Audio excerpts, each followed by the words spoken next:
We interrupt this program to bring you an important Wayfair message. Wayfair's got style tips for every home. This is Styles McKenzie helping you make those rooms sing. Today's style tip. When it comes to making a statement, treat bold patterns like neutrals. Go wild, like an untamed animal print area rug under a rustic farmhouse table from Wayfair.com. Arr, fierce. This has been your Wayfair style tip to keep those interiors superior. Wayfair, every style, every home. What's the name of this? All right. Well, this is Life in the Dad Lane. I'm Ed Placencia. I'm here with Lane Compton. And Lane, we are at, it was a 7 weeks, 6 weeks? 6 weeks. We will be doing the 6-week photo shoot post episode. What does the 6-week photo shoot consist of? Well, every week we've been documenting his growth. So my wife's brother sent a sheepskin rug thing. Mm-hmm.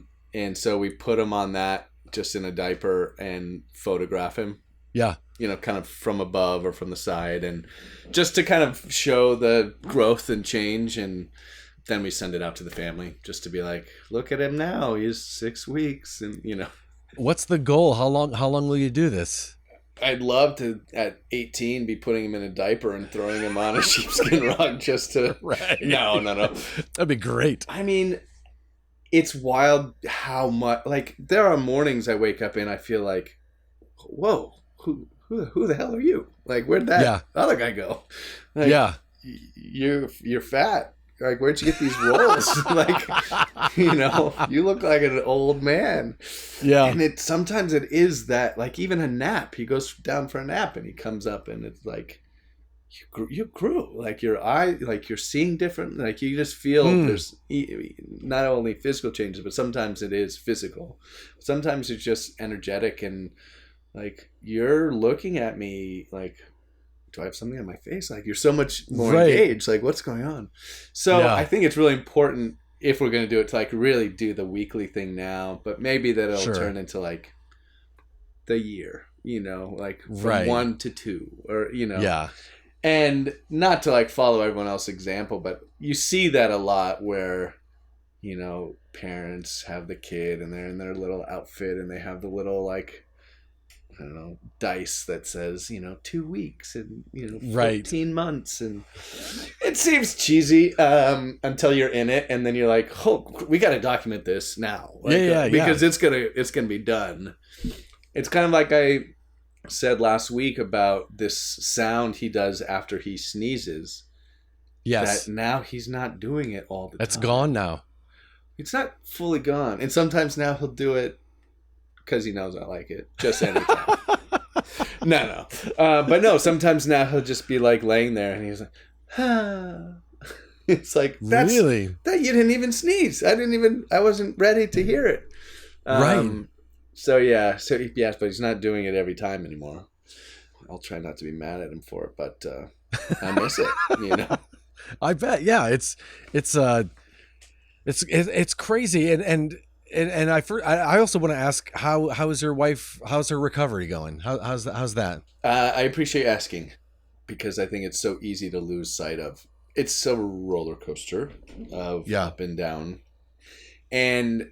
You know, the hard thing, too, that we learned this week is when you're seeking help in that recovery, sometimes you're getting advice that is helpful and sometimes you're getting advice that isn't. But when you're, you know, even someone as she who works in healthcare and works with children in particular, she's never gone through this side of things and been the patient in this regard. So she's seeking help and advice and all the knowledge that's out there.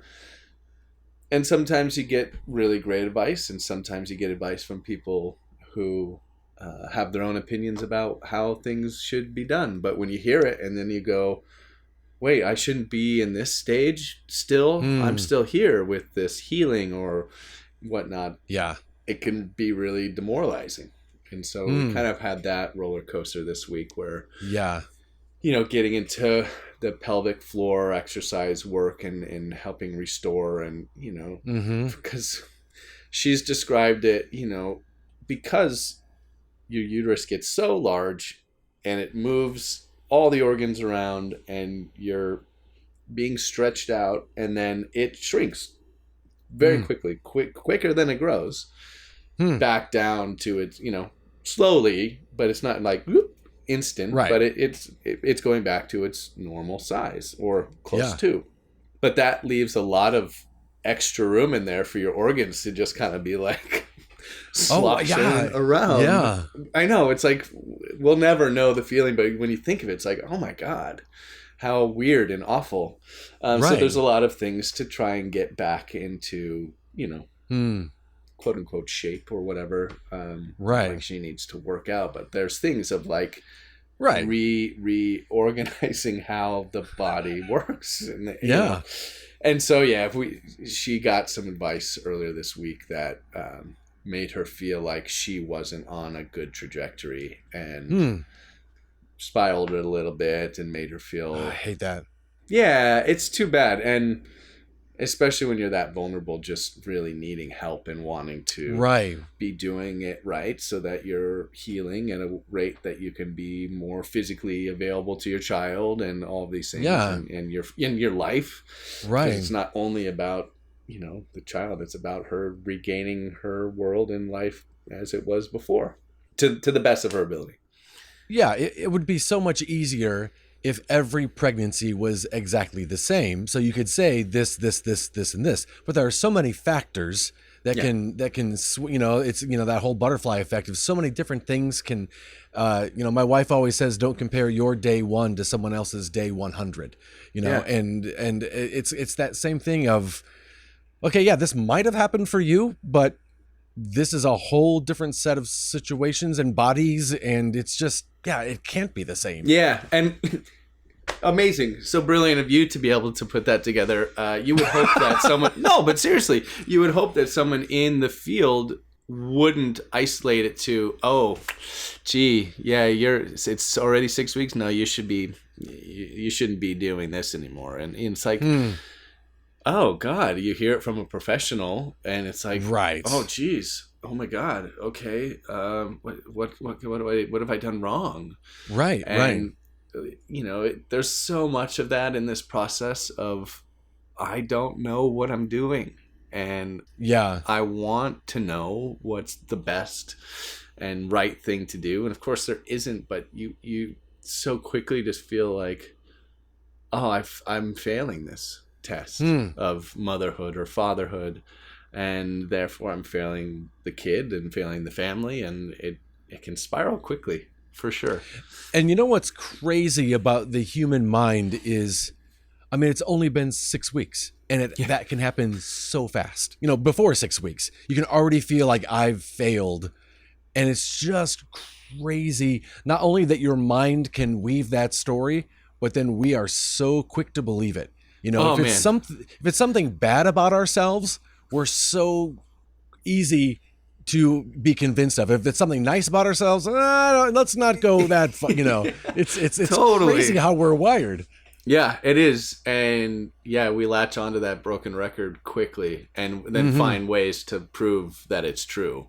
Yeah. Yeah, it's true. In this process in particular, we had the same experience with learning that she was going to have a C-section, right? Right. Some people have to have one mid-labor because complication comes up, or the baby isn't coming, the contractions aren't working as they should, whatever. Yeah. So because she had placenta previa, we knew we were going to be having a C-section, which we knew for a while, but then it was like the week of, and it was like, well, is that natural?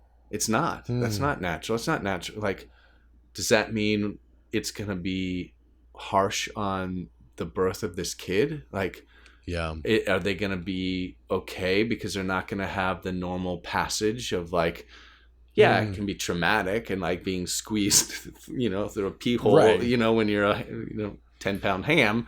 That doesn't sound great, but there's something in that experience for mother and child in our minds. Like, it's like that's the right way, and it's gonna be awful. They're just gonna be there one moment, and then all of a sudden incision, grab, pull out, and now you're in the there's in the process of like labor and multiple hours and of course, everyone's even natural birth is totally different. But that night before, we were like, is this wrong? Like, there's no way around it. But like, is this going to be traumatic for our child? And, you know, I called my good buddy who's got a couple kids. And I was like, we're really worried about this, like the trauma of that. And he's like, you're going to cause way more trauma in the first few years than you will in this. You know, he's kind of giving me a hard time, but also like, you know, yeah, there's things that they will be unpacking in therapy years from now that don't touch the way they came into life. So but that's true. That whole, like, you latch on to something. You think, oh man, we're doing it wrong. We've already failed. We're awful. Yeah. We're awful parents. Yeah. So those out there listening, at any moment, things will go awry, and you're not an awful parent. This is true. This is true. I also wanted to check in on you and see. You know, last week when we spoke, your parents had just left. How's the week been? You know, it's the 3-person crew now. How's that been? Yeah, generally I think good. Yeah. But what it has kind of brought up is that little transition happened, and now we're okay, we're finding our footing, and, you know, all the tasks are being done more or less as they were before. But now what does the next, like, looking ahead and projecting to what the next transition is like me going back to a form of work. Because I know you and I have kind of discussed it, of like, my wife can be out with her job and through paid family leave through the state of California till the end of the year, which gives her basically 6 months, give or take. And as a primarily gig worker that has a couple nights a week bartending as well to help with income on a regular basis, through the state I only get 8 weeks. And then, you know, if I want an income, I've got to be back and working. And so, sure, we're doing okay, the three of us now, when it's just she and I at home, and, you know, doing some journeys out for doctor's appointments or little tasks here and there. Picking up the birth certificate yesterday. Oh, wow. Was the adventure of a lifetime, of his lifetime so far. Well, just because he had a super meltdown halfway through waiting in line to get, and it's like, you know, that reminder that my wife came to the realization of after the whole, like, we got to get out of here. Like, get that birth certificate. We got to get in the car. We got to go home. Like, shit's hitting the fan. He's like, he won't calm down, like, screaming, crying. And then that, you know, we're not slept at all. So that our, like, vibrational rates are like, and we're feeding off of each other. And it's like, oh my God, the world is going to end. Wait a second. Again, we don't have kids. So I always thought when you left the hospital, they're like, and here's your birth certificate. You got to go get your birth certificate? Yeah. And you got to have ways of proving that it's the kid. And, you know, you can't. Is that like at City Hall? Where does that, where do you get a. Kind of it. Like, are you at the DMV? Basically, it's not the DMV. It's much easier than the DMV. But, they give you an in-hospital account of birth. Okay. It's not the birth certificate, but it can be used to prove that they were born there and it is your child and all these things. But it has to be submitted from the hospital, then into the state and city paperwork, and then you have to request it. And what we didn't realize is that you can get on the same day. You have to go request it in person and then go back the next day and get it. Or you can pay $10 more and get it in a few minutes. And we gambled. And those few minutes, my friend, is when all hell broke loose. That's the best $10 you ever spent. Oh man. And so we're waiting. We're like, yeah, 10 minutes. Better than trying to come back here tomorrow, And it's like, yeah, come on, let's do it. I'll walk out into the hall. Like, he's starting to get a little fussy. I'll step out. We'll do a little walk around, check out the vending machine, some bright, shiny lights. It'll be fine. Yeah. No. Things just kept getting worse and worse and worse. And he just like could not be consoled. And it was like the first time we were out in the real world dealing with like the downfall. His first like big eruption of like, nothing's gonna make me happy. No pacifier. No way you're holding me. No way mom's holding me. And it was just like, I'm out there, starting to sweat a little bit because I'm not used to this. And it's like, people are coming out into the hall to see like, is everything okay? And it's like, it's just kid who's upset, very, very upset, and it's getting worse. And like, they'd come out and like look and see probably like sweat bullets. And it's like, oh, poor dad, he'll be all right. Close the door and go back. Right. And it's like, I'm not going to be okay. Were you able to access in your mind the opera singer you told us about a couple of weeks ago, and like and interpreting what the baby needed according to the scream? Yeah, but no, none of them was working. It's like, I think he's got gas. It's gas. It must be gas. Let me try and burp him. No, maybe it's lower intestinal gas. No, is he hungry? Couldn't be hungry. He's only been an hour from feeding. We timed this perfectly. What is it? Right.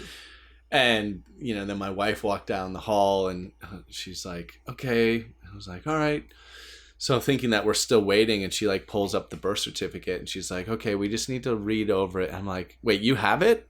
She's like, yeah, it's right here. I was like, let's get out of here. Let's get the hell out of here now. We gotta go. Okay, his name is Scott now. Yeah, whatever it Who says. cares? I don't, But yeah, like energy levels just like we're about to explode, and then getting him in the car, and it didn't help, and like the car ride didn't help. Really? It only got worse, and we were gonna run other errands, and it was just like, no, we have to go home. We gotta get back to safety now. And we did, and then he was home, and it was relatively fine shortly thereafter. Yeah. But of course, she and I were in tension because like, sure. And there was just the reminder of like, the house is not on fire. Yeah. It's okay. And like, how can we be helpful to each other? Like, she's like, yeah, I noticed you were like stressed, but like, I really needed to make sure we got the names right. I was like, you can read, but that's like my panic brain, right? It's like fight or flight, man. Like, I can't read it right now. You tell me if it's spelled right. And I was like so mad because she just walked casually down the hall, and I'm like, okay, so we're still waiting. And then she pulls it up. I'm like, you mean you have it? And we're not out the door? Like, why aren't we sprinting? Get the hell out of here. Oh, yeah. But, it was just that great reminder. And she, of course, was so great to kind of point that out of like, look, the house is not on fire. Yeah. And if you get there and then you bring spouse along and the kid's already kind of upset and it's looking to you to be like, what do we do in this scenario? And you're just like, even energetically, what are they going to do? They're going to only escalate with you. Yeah. And he certainly did. So a great learning lesson. We got home, he got fed and just chilled. And then it was like totally fine. And then I was like, well, I still need to run the other errands. And then she had a Zoom thing she had to jump on. And she's like, well, do you want to take him and go do the other errands? And I was like, do I? Yeah, let's try it. And so I did. And it was fine. Yeah? It was it was absolutely fine. But like, what a learning lesson of like getting back out there and how quickly we can latch on to that negative core belief of like, this is wrong. I'm fucking up. We got to get out of here. Yeah. Yeah. I love that you told it, because as stressful as it was, that's a great story. Yeah, it's a good birth certificate story. You know what? I'll be honest. It's the first birth certificate story I've heard. Yeah.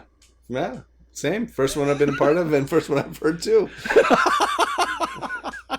If you're out there listening and you also have a birth certificate story, don't hesitate to reach out. That's right. You too may be in trauma, and you don't have to be. That's right. Yeah.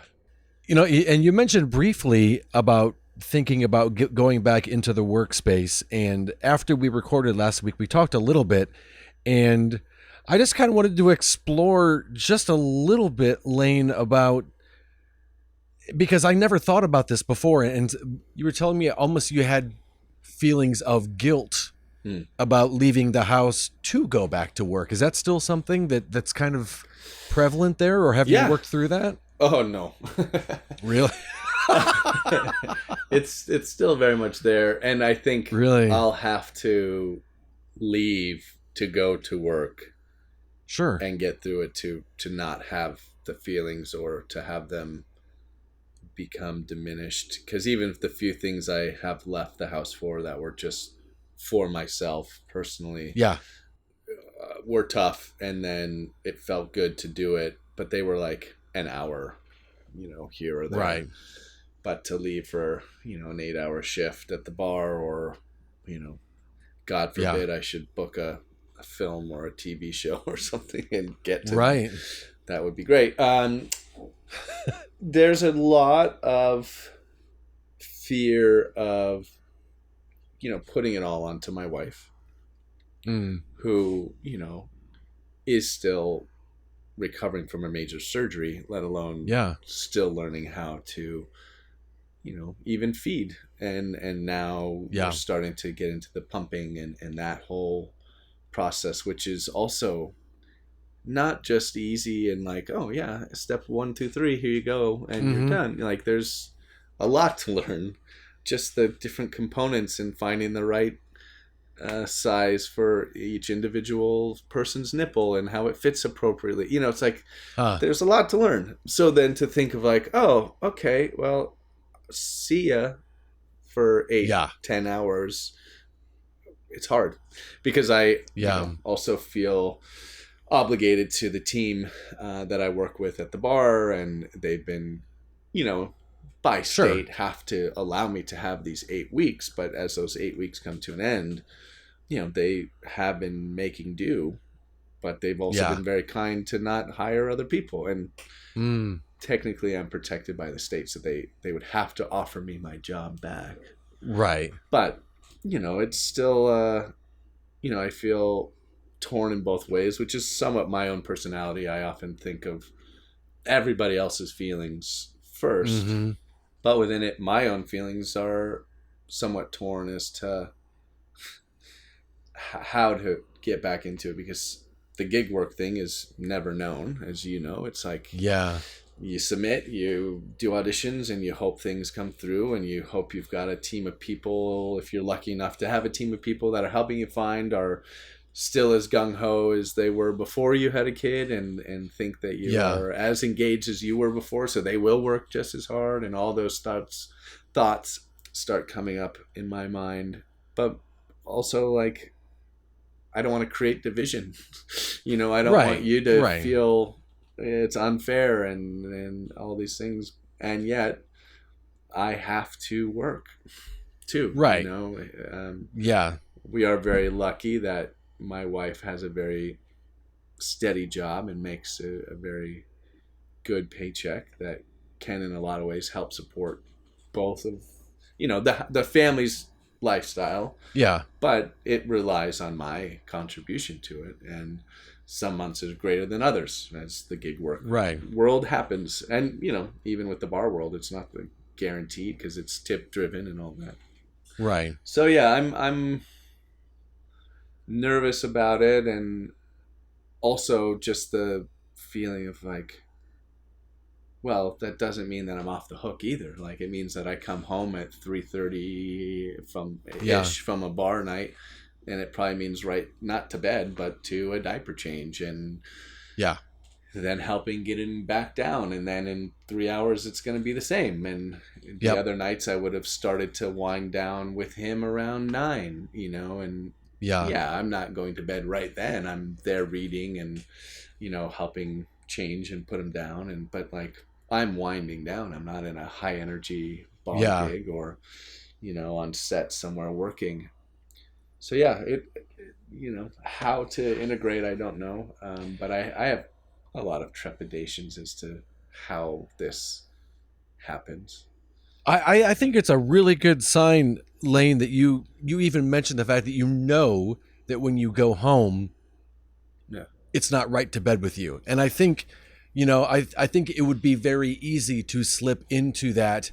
I just worked a shift as if your wife hadn't. I think it's really good that you're already aware of, look, when my work shift is over, my dad's shift isn't over, So I think it's good that you've got that mindset already going into it. I like the way you worded that too. It's like dad's shift never stops. That's true. And I mean, that is where the guilt comes from, is knowing how much this takes. As you said, my parents just left and her parents left as well. And so we had a lot of support, a lot of help, a lot of meals, taking care of all those extra things that you don't think about or don't have to, which is really nice that you don't have to. And now we're kind of taking that on, and, I know how much work it is for just the two of us. And it's like, no, now you're on your own with it. And if another birth certificate breakdown occurs and I'm not there and you're on your own with it, like, oh goodness.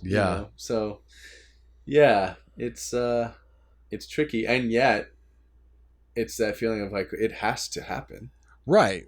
I have to go back to work, and thankfully it will be staggered. She doesn't have to for some time, but that luxury of not having to go back also is hopefully not, but I fear is diminished by the fact that I do, and now you're off, so you have to be with the kid. And I mean, the whole system of parent leave and all that in this country, and I mean, even for her with a well-protected job in medicine, in pediatrics, still, the navigating the paperwork to make sure it's done right and that she's getting the full paycheck. And the state with me, it's like you never hear anything, right? And you can't call the number, they never answer it, and you haven't seen a paycheck. You think you've been approved, but you don't know, and then something drops into your automatic deposit. It's like, oh,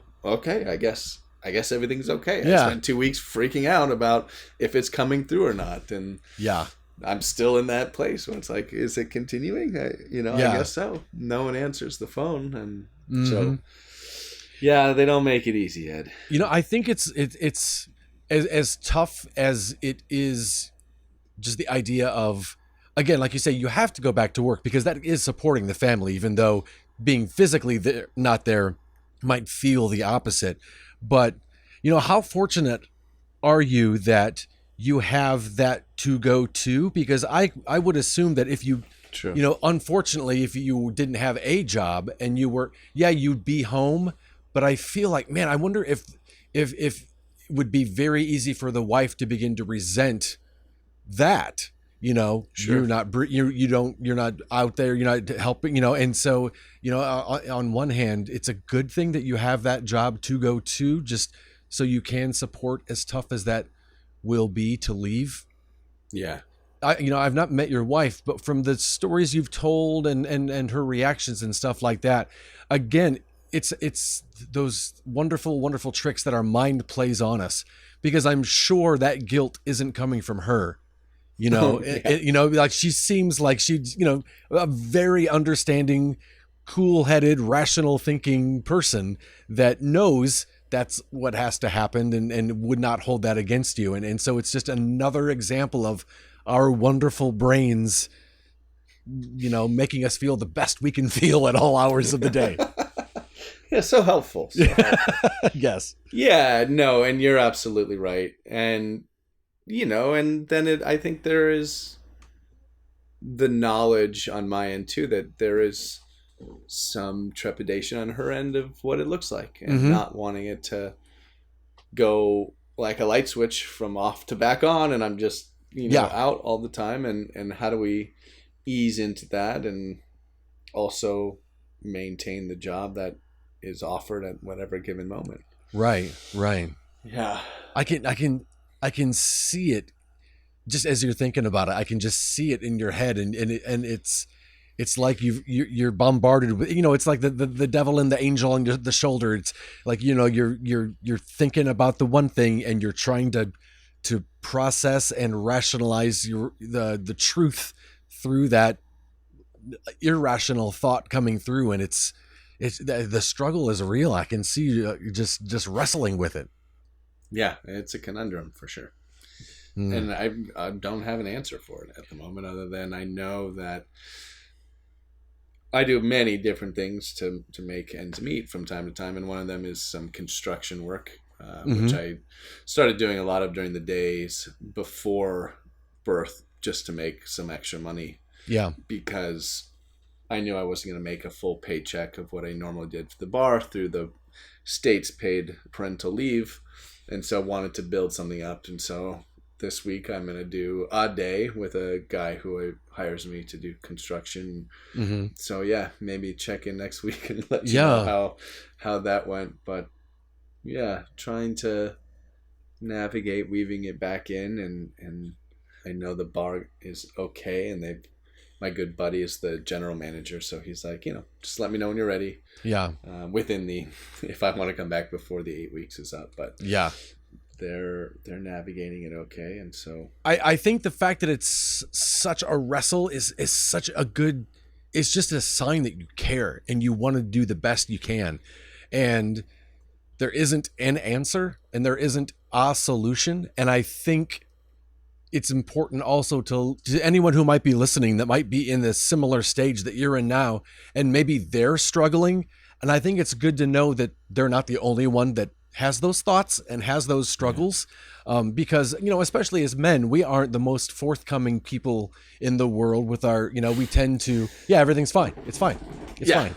And so even if someone who's listening is it's fine personality, I think they're going to enjoy hearing that. Okay, but man, it's so good to know that others aren't fine too, because I'm really not that fine right now.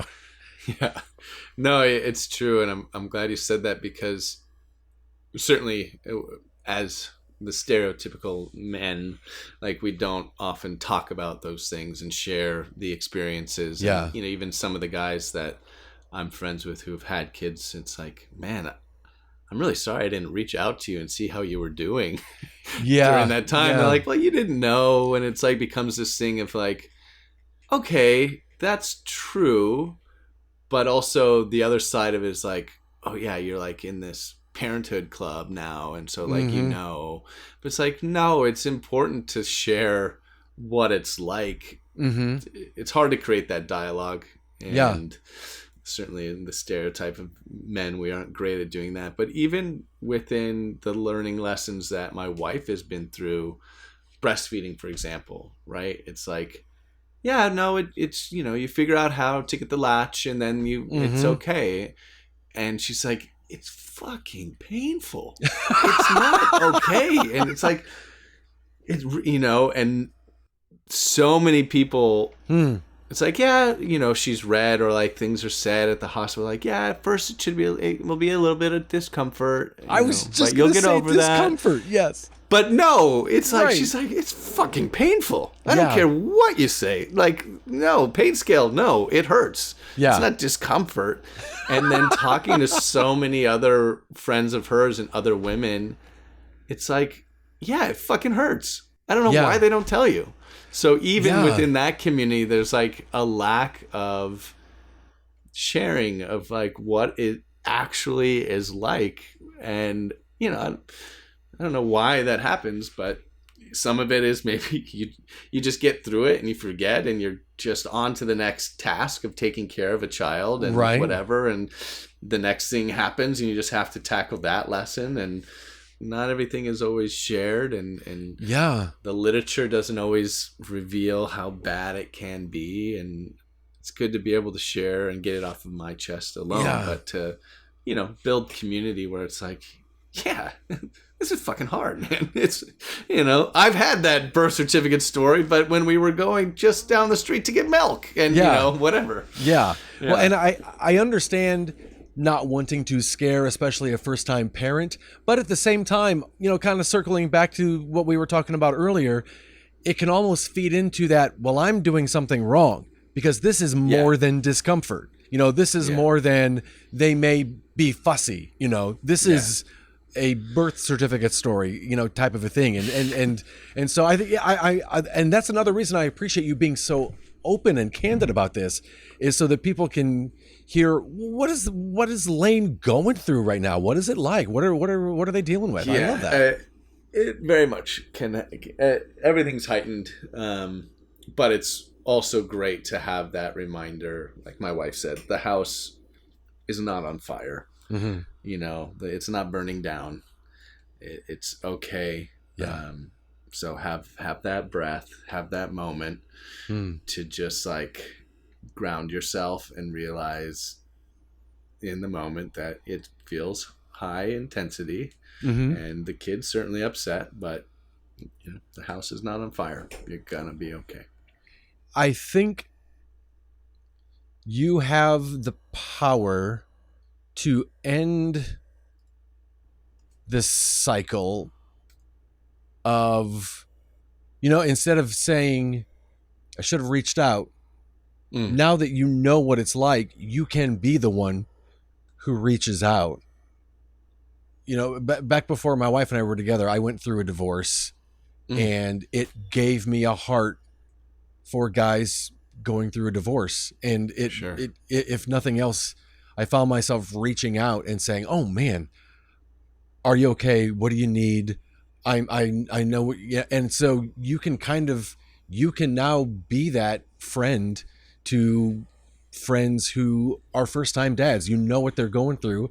And so you can be the one to now reach out, and you've got that experience, wisdom, whatever you want to call it, that only someone who's been in that situation can really understand. You've almost kind of got a hidden superpower now that, kind of in your back pocket, that you can be the one that reaches out. And not only is this going to make you a better husband and a better dad, I think this is going to make you a better friend, especially to those who, have are new parents and going through something. And I'm kind of looking forward to seeing what this does for your friendships. Yeah. I mean, I feel like it's certainly opened my eyes already to wishing I had been able to be available to others who have been through it, but in that light, then thinking, so it is kind of happening already, and thinking of like, a buddy of mine's about to get married, and it's like he checked in on me. It's like, well, how are you doing with wedding planning? I've been through that. Yeah. That's no chump change. Like, Right. How's that going? Because So yeah, those things. I mean, all of these big life moments, I think, can help open the heart a little bit, create a little bit more empathy, and help us, share and help someone else navigate through it too. Yeah. Speaking of sharing, Elaine, I'd be remiss if I didn't ask you if you have any diaper diaries that you'd like to share with us. Yes, I do. I love this. Just getting settled in my big easy chair and the roaring fire and the. So this was Thursday, August 7th, 5:33 a.m. The diaper was a mix, a mushy yellow.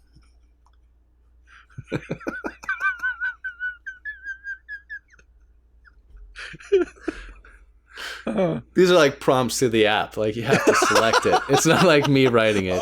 But I do love that you just think like that's how I describe it. No, it's like you have to select like, was it a wet or a dirty? It's like, no, it was a wet and a dirty. So that's the mix part. That's where that comes from. This is Lane's It Was a Dark and Stormy Night. It was a mix of green and yellow. Yeah, maybe we'll just start back there. It's like August 7th, 2025, 5:33 a.m. It was a mix, a wet, dirty diaper, mushy, yellow. The whole shebang is what it's titled. The full gamut. He foiled my queen's gambit. We went into the room for the change with lots of farts, no burps. We was able to get... No burps. What are you, crazy? No burps. Hey, man. Listen, sidebar. Once the feeding concludes, you need to get gases going any way you can. Get them out of him. Okay. They are so in so much discomfort that they won't go back to sleep. Okay, or at least that's been my experience with my child. I love how I'm getting the lens flare now. I know. Look at that. It's like the Lord approves of this diary entry. Oh God. Back to the reading. Yes. Lots of farts, no burps. Was able to get one juicy burp, though, in the rocker before putting him down on the table for the new diaper. It started out normal, routine. Talked him through one last pee before pulling the diaper off. He whined through it, but he obliged. It's a thing we do. Then started in on the change. It was a very full of pee and a decent shart streak. Nothing to write home about, but respectable. Double checked there wasn't any more pee in there, and we moved forward. That's when it hit me. That's when he hit me with his first blow. Oh, no. Looking down into his beautiful eyes, he spits up. It elevates from his face, trickles down the right cheek. His onesie catches most of it behind his ear and around the shoulder. And whoa, I did not see that one coming. That was a new one. Okay, no problem. Let's get him up so he doesn't continue and he doesn't choke to death. Yeah. After the assessment, okay, he'll need a change. Great, let's do it. Been there, done that. Nothing new. Onesie comes off without a fuss. And I'm taking it into the hamper, and that's when I hear it. It starts as a pee. Fine. Oh. I've got a Chuck's pad down. That's okay. It'll do its job, and we'll be good. But then went full on blowout. Projectile shart shit everywhere. The Chuck's pad is obliterated. No. But it holds. Okay, it holds and no mess goes anywhere else. He foiled my calculated risk of leaving him behind on the table, turning my back. Shouldn't have done that. Leaving him on the table full naked, not a good idea. To take the onesie to the hamper. But I had a backup and I was covered. But man, that was something. It's clear to me now. There's no getting the hang of this. Every change is just preparation for the next bad situation that is lurking just around the corner. Okay, maybe I'm having a little too much fun with these now. They're getting a little longer, a little long-winded. But I love it. I love it. And now you have a monologue for your next audition. Yes. Do you have a monologue prepared? I do have I'll one. be performing from the Diaper Diaries. Oh, haven't heard of those. Yes, they're new, unpublished. And that reminds me, I wanted to ask you earlier, and now even after this one about, being prepared for the next one. And when you're going through these moments of stress and out of controlness and it starts to all spin, is there either from your training as an actor or something you picked up from an app, is there a certain breathing or anything you do that actually helps kind of get you grounded and bring you back? Or do you have a reliable that you try? It might not be 100%. I try to make a joke of it. Yeah. And look at the funny side of things, because when, this one wasn't in this story, but earlier today, he was cooing or doing something and the diaper wasn't on yet. And I just leaned over and was looking at him, and then all of a sudden my arm felt warm and he's peeing on my arm, Yeah. And it's my first reaction is like, oh, damn it. It's like, he doesn't know. It's actually, it's a good thing my wife printed this thing out that she found, and it said, and it's literally sitting on the desk by where I'm recording now, and I have been thinking of this, is it says, it's a letter to mom and dad. Dear mommy and daddy, please keep this letter for me in a place where you can read it when things feel hard. Please don't expect too much from me as a newborn or too much from yourselves as parents. Give us both 6 weeks as a gift. 6 weeks for me to grow and settle, and for you to rest and heal. Please feed me when I'm hungry. I never knew hunger when I was in the womb, and time means nothing to me yet. So please hold me often. I've never been alone before. Please forgive me if I cry. It's the only way I know how to say that something's not right. Please don't be disappointed when I'm not perfect. And please don't be hard on yourselves when you aren't either. Please remember, I'll never be this little again. And that I love you. Which is great, except for it says just 6 weeks, and I just passed that threshold. So now I'm just fucked. I was going to say, next week I expect perfectness out because it will be at week 7. There better not be a problem.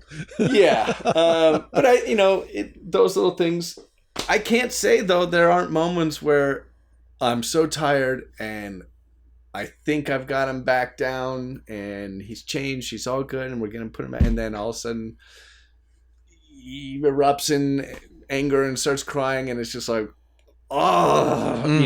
it happens. And then it's like, it's embarrassing, truly, that would be so, like, it like physicalizes, and you're just like, what, are you going to squish your kid because he's mad? It's like, no, right. Of course not. But it comes up, Yeah. And even when you do get him down, even if he stays, is it hard for you to relax because you think at any moment? Yeah. Oh, yeah.